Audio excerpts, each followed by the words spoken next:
ದಿಗಂತ ನಾಪತ್ತೆ ಪ್ರಕರಣದಲ್ಲಿ ಜಿಲ್ಲೆಯ ವಾತಾವರಣವನ್ನ ಕೆಡಿಸಲು ಯತ್ನಿಸಿದಂತಹ ಹಾಗೂ ಧಾರ್ಮಿಕ ಕಾರ್ಯಕ್ರಮದಲ್ಲಿಯೂ ಜಿಲ್ಲೆಯಲ್ಲಿ ಅಶಾಂತಿಯ ವಾತಾವರಣ ಸೃಷ್ಟಿಸಲು ಯತ್ನಿಸಿದ ಚಕ್ರವರ್ತಿ ಸೂಲಿಬೆಲೆ ವಿರುದ್ಧ ಬಂಟ್ವಾಳ ಹಾಗೂ ಉಳ್ಳಾಲ ಪೊಲೀಸ್ ಠಾಣೆಯಲ್ಲಿ ಎಸ್ಡಿಪಿಐ ಮಂಗಳೂರು ವಿಧಾನಸಭಾ ಕ್ಷೇತ್ರದ ವತಿಯಿಂದ ದೂರನ್ನು ದಾಖಲಿಸಲಾಗಿದ್ದು, ರಾಜ್ಯ ಸರ್ಕಾರ ಕಠಿಣ ಕಾಯ್ದೆಗಳಡಿ ತಪ್ಪಿತಸ್ಥರ ವಿರುದ್ಧ ಪ್ರಕರಣ ದಾಖಲಿಸಬೇಕು ಎಂದು ಎಸ್ಡಿಪಿಐ ಪರಂಗಿಪೇಟೆ ಬ್ಲಾಕ್ ಕಾರ್ಯದರ್ಶಿ ಪುದು ಗ್ರಾಮ ಪಂಚಾಯತ್ ಸದಸ್ಯ ಮೊಹಮ್ಮದ್ ಶಾಫಿ ಹೇಳಿದರು.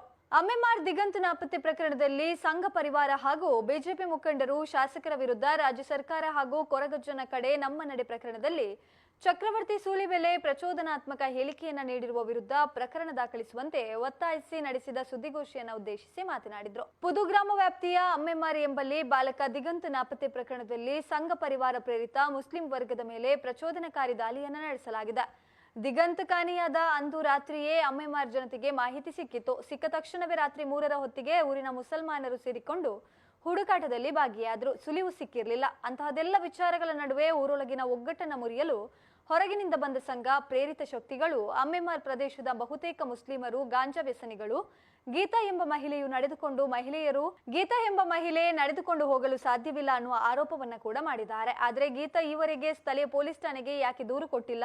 ಪ್ರಕರಣಗಳನ್ನ ಮುಚ್ಚಿಡುವ ಉದ್ದೇಶವಾದ್ರೂ ಏನು? ಇದು ಅಮ್ಮೆಮಾರ ಊರಿನ ಮಹಿಳೆಯರಿಗೆ ಮಾಡಿದ ಅಪಮಾನವಾಗಿದೆ.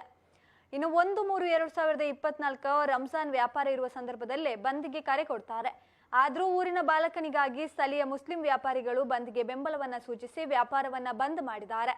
ಸ್ಥಳೀಯ ಎಲ್ಲಾ ಮುಸ್ಲಿಮರು ಒಗ್ಗಟ್ಟಿನಲ್ಲಿದ್ರೆ ಹೊರಗಿನ ಶಕ್ತಿಗಳು ಉದ್ರೇಕಕಾರಿ ಮಾತುಗಳನ್ನ ಆಡಿದ್ದಾರೆ.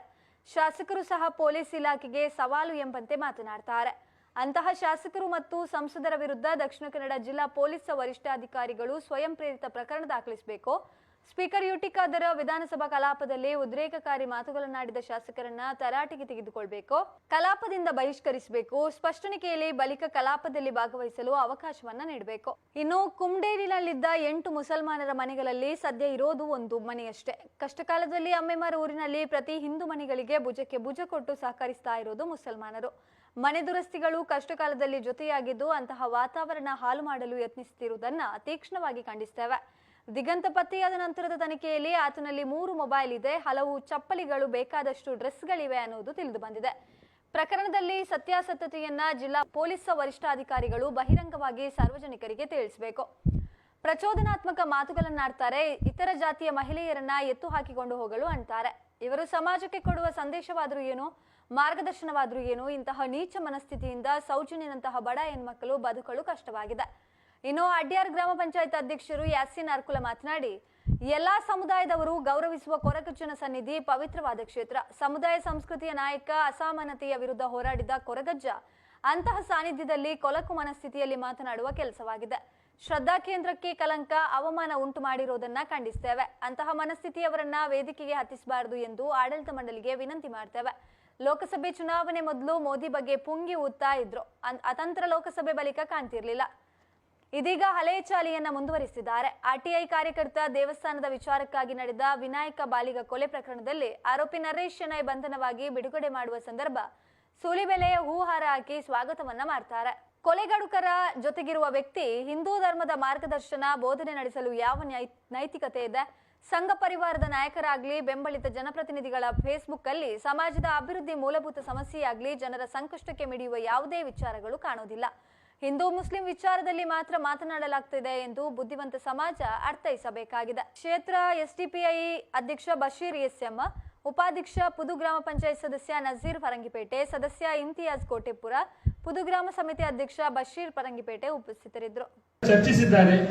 ನಮ್ಮೂರಿನ ಹುಡುಗ ನಮ್ಗೆ ಯಾವಾದರೂ ಸಿಗಲಿ, ನಾವು ಇವರ ಬಂದಿಗೆ ಬೆಂಬಲವನ್ನು ಸೂಚಿಸಿಕೊಡ್ತೇವೆಂಬ ಹೇಳಿಕೆಯೊಂದಿಗೆ ಬಂದ್ಸ ಮಾಡ್ತಾರೆ. ಆದರೆ ಈ ಒಂದು ಬಂದ್ ಪ್ರಕರಣದಲ್ಲಿ ಅಲ್ಲಿ ಸೇರಿದಂತಹ ಸ್ಥಳೀಯ ಎಲ್ಲ ಹಿಂದೂಗಳೊಂದಿಗೆ, ಸ್ಥಳೀಯ ಪ್ರಜ್ಞಾವಂತ ಹಿಂದೂಗಳೊಂದಿಗೆ ಸ್ಥಳೀಯ ಎಲ್ಲ ಮುಸಲ್ಮಾನರು ಕೂಡಿಕೊಂಡಾಗಿದ್ದ ಒಂದು ಪ್ರತಿಭಟನೆಯಲ್ಲಿ ಭಾಗವಹಿಸಿದರು. ಆದರೆ ಅಲ್ಲಿಗೆ ಬಂದಂತಹ ಹೊರಗಿನ ಶಕ್ತಿಗಳು ಉದ್ರೇಕಕಾರಿ ಮಾತುಗಳನ್ನಾಡ್ತಾರೆ. ಪ್ರಜಾಪ್ರಭುತ್ವದ ಅಡಿಯಲ್ಲಿ ಆಯ್ಕೆಯಾಗಿ ಬಂದಂತಹ ಶಾಸಕರು ಸಹ ಅಲ್ಲಿ ನಮ್ಮ ಇಲಾಖೆಗೆ, ಪೊಲೀಸ್ ಇಲಾಖೆಗೆ ಸವಾಲು ಎಂಬಂತೆ ನಿಮಗೆ ಇಲ್ಲಿ ಹಿಡಿದುಕೊಡಲು ಆಗುವುದಿಲ್ಲ ಅಂದರೆ ನಮ್ಮ ತಂಡವನ್ನು ರಚಿಸಿ ನಾವು ಕಾರ್ಯಪ್ರವರ್ತಿಸುತ್ತೇವೆಂಬ ಹೇಳಿಕೆಯನ್ನು ಕೊಡ್ತಾರೆ. ಇದು ಖಂಡನೀಯ. ಈ ಹೇಳಿಕೆಯನ್ನು ನಾವು ಮಾಧ್ಯಮದ ಮುಖಾಂತರ ತೀಕ್ಷ್ಣವಾಗಿ ಖಂಡಿಸ್ತೇವೆ. ಮತ್ತೆ ಪೊಲೀಸ್ ಇಲಾಖೆಗೆ ನಮ್ಮ ಈ ಬೇಡಿಕೆ ಏನೆಂದರೆ, ಅವರು ರಚಿಸುವಂತಹ ತಂಡಗಳು ಯಾವುದು, ಇದರ ಹಿನ್ನೆಲೆಯನ್ನು ಪತ್ತೆ ಹಚ್ಚಿಸಬೇಕು. ಮತ್ತು ಈ ಒಂದು ಶಾಸಕರು ಮತ್ತು ಅಲ್ಲಿ ಸಂಸದರು ಏನು ಒಂದು ಉದ್ರೇಕಕಾರಿ ಮಾತನಾಡಿದಾರ, ಅವರ ವಿರುದ್ಧ ಪ್ರಕರಣವನ್ನು ಸಹ ದಾಖಲಿಸಬೇಕೆಂದು ಕೋರುತ್ತಾ ಇದ್ದೇವೆ. ಮತ್ತೆ ಇದೇ ಒಂದು ದಿಗಂತಿನ ವಿಚಾರದಲ್ಲಿ ಮಾನ್ಯ ಉಳ್ಳಾಲ ವಿಧಾನಸಭಾ ಕ್ಷೇತ್ರದ ಶಾಸಕರು, ಜನಪ್ರಿಯ ಶಾಸಕರು ಮತ್ತು ಸ್ಪೀಕರ್ ಆದಂತಹ ಯುಟಿ ಖಾದರ್ ಸಾಹೇಬ್ ವಿಧಾನಸಭಾ ಕಲಾಪದಲ್ಲಿ ಇದರ ಬಗ್ಗೆ ಚರ್ಚಿಸುತ್ತಾರೆ. ಈ ಒಂದು ಚರ್ಚೆಯಲ್ಲಿ ಕರಾವಳಿಯ ಬಗ್ಗೆ ಅಲ್ಲಿನ ಶಾಸಕರಿಗೆ ಅವರು ಸಹ ನೀತಿ ಪಾಠವನ್ನು ಸಹ ಮಾಡ್ತಾರೆ. ಕರಾವಳಿಯ ವಿಷಯ ಬಗ್ಗೆ ಅಲ್ಲಿ ಕಲಾಪವಾಗಿ ಬಂದು ನೆಕ್ಸ್ಟ್ ಇದೇ ರೀತಿ ಅವರು ರೋಡಲ್ಲಿ ನಿಂತು ಒಂದು ಅಸಂವಿಧಾನಿಕ ಹೇಳಿಕೆಯನ್ನು ಕೊಡುವುದಾದರೆ ಮಾನ್ಯ ಶಾಸಕರು ಇವರನ್ನು ಮತ್ತೊಮ್ಮೆ ಅದೇ ಕಲಾಪದಲ್ಲಿ ತರಾಟೆಗೆ ತೆಗೆದುಕೊಳ್ಳಬೇಕು, ಮತ್ತೆ ಅವರನ್ನು ಕಲಾಪದಿಂದ ಬಹಿಷ್ಕರಿಸಬೇಕು. ಅವರು ಮಾಡಿದಂತಹ ಈ ಒಂದು ಏನು ಮಾತಿದೆಯಾ, ಇದಕ್ಕೆ ಸರಿಯಾದ ಅವರು ಉತ್ತರ ಕೊಡದೇ ಇದ್ದಲ್ಲಿ ಕಲಾಪದಿಂದ ಬಹಿಷ್ಕರಿಸಬೇಕೆಂದು ಶಾಸಕರಲ್ಲಿ ವಿನಂತಿಸ್ತಾ ಇದ್ದೇವೆ. ಮತ್ತೆ ಇದರ ಮುಂದುವರಿದ ಭಾಗವಾಗಿ ಈ ಒಂದು ಪ್ರತಿಭಟನೆಯಲ್ಲಿ ಸ್ಥಳೀಯ ಅವರ ಕೊಲೆ ಆರೋಪಿಯಾದಂತಹ ಅಶ್ರಫ್ ಕಲಾಯ ಕೊಲೆ ಆರೋಪಿಯಾದಂತಹ ಭರತ್ ಕುಂಡೇಲ್ ಎಂಬ ಆರೋಪಿಯು ಇಲ್ಲಿ ಅಮೆಮಾರ್ ಎಂಬ ಊರಿನ ಬಗ್ಗೆ ಮಾತನಾಡುತ್ತಾ ಅಲ್ಲಿರುವಂತಹ 10-15 ಹಿಂದೂ ಮನೆಗಳಿವೆ, ಇವರನ್ನು ಓಡಿಸಲು ಇವರು ಪ್ರಯತ್ನಿಸ್ತಾ ಇದ್ದಾರೆ ಎಂಬ ಹೇಳಿಕೆಯನ್ನು ನೀಡಿದ್ದಾರೆ.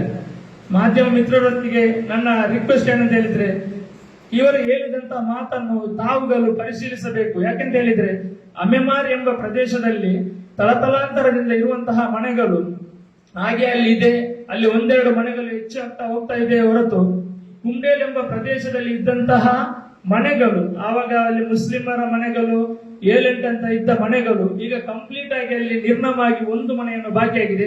ಅಲ್ಲಿಂದ ಆ ಊರಿಂದ ಎಲ್ಲ ಹೊರತಪ್ಪಿಸಲು ಕಾರಣ ಸಹ ಆಗಿದ್ದಾರೆ.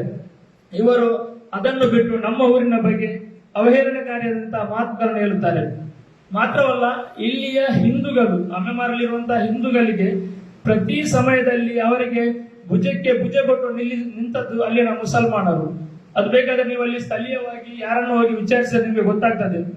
ಅವರ ಮನೆ ಬಿದ್ದಂತಹ ಸಂದರ್ಭದಲ್ಲಿ ಆಗಿರಲಿ, ಕೊರೋನಾ ಸಂದರ್ಭದಲ್ಲಿ ಆಗಿರಲಿ, ಅವರ ಮನೆಯ ದುರಸ್ತಿ ಸಂದರ್ಭದಲ್ಲಿ ಆಗಲಿ, ಅಲ್ಲಿಯ ಸ್ಥಳೀಯ ಜಮಾತ್ ಆಡಳಿತ ಸಮಿತಿಯ ಸದಸ್ಯರು ಒಬ್ಬರು ನಿಂತುಕೊಂಡು ಎಲ್ಲವನ್ನು ಸಹ ಅವರಿಗೆ ಮಾಡಿಕೊಟ್ಟಿದ್ದಾರೆ.